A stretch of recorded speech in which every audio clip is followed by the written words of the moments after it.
Donc ici, on vous demande donc de rendre la relation symétrique. Alors, voilà.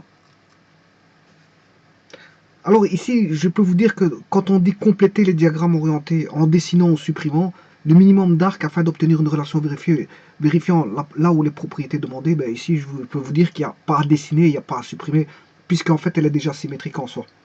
Elle est symétrique en soi.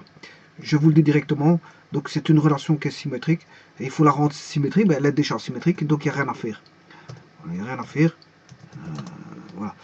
Alors, comment voit-on qu'elle est symétrique? Ben, la symétrie dit que si vous prenez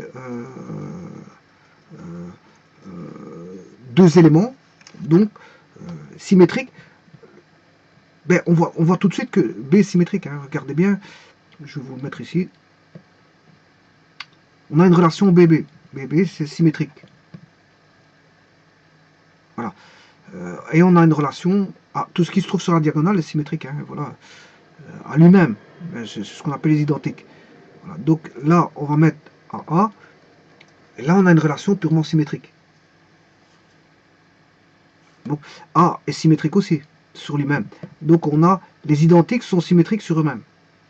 Voilà, les idem sont symétriques sur eux-mêmes, c'est ça que je veux dire. Les idem sont symétriques sur eux-mêmes. Voilà. Donc là, la relation, elle est réflexive, mais elle est symétrique. Elle est réflexive et symétrique. Voilà.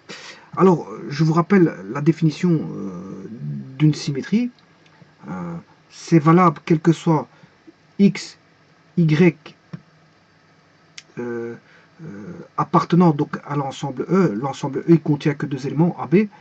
Voilà, si on a une relation X, relation Y, voilà, ça équivaut à dire que on a la relation réciproque qui existe. Ou la renversée. On a ceci. La relation renversée, mais pour tous les éléments. Et c'est vrai pour B, parce que B, bah, c'est vrai que B c'est B c'est XX. Ceci est vrai pour XX. Quand on dit quel que soit XY, ben c'est valable aussi pour les X égale Y.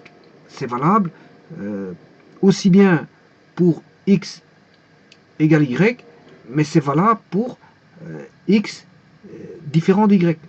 Donc, voilà, c'est valable pour tout élément, quel qu'il soit, qu'il soit X égale Y ou que X soit différent d'Y. Voilà, donc on peut dire que donc XY appartient au graphe et YX appartient au graphe. Donc je pourrais écrire autrement la définition en écrivant que on aurait X, Y appartiendrait au graphe, voilà, et XY appartient au graphe. C'est une autre manière de voir les choses. Voilà, on aurait ceci. Là, ça signifie aussi la symétrie. Là, on a une symétrie. Voilà, et là, ça, quel que soit xy, hein, bien sûr, ça répond toujours au quantificateur pour tout xy, pour tous. Voilà. Voilà, donc vous pouvez le faire avec voilà, un et, c'est-à-dire un connecteur de conjonction, vous pouvez le faire avec une équivalence, implique dans les deux sens. Et ça, c'est vrai que quel que soit xy, et donc x égale y et x différent de y. Voilà, et ça, c'est symétrique. Et là, ça répond, on a une symétrie pour B et on a une symétrie pour A. Donc, quelque part, globalement, tout est symétrique. Donc, la relation est symétrique. Donc, il n'y a rien à faire ici. Rien à faire. La relation est symétrique.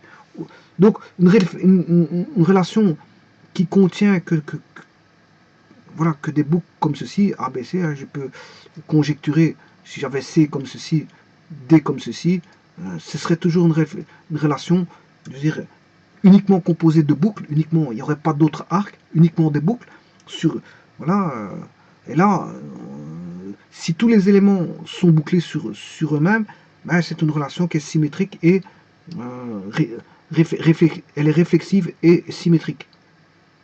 Réflexive et symétrique. Voilà, je vous remercie beaucoup.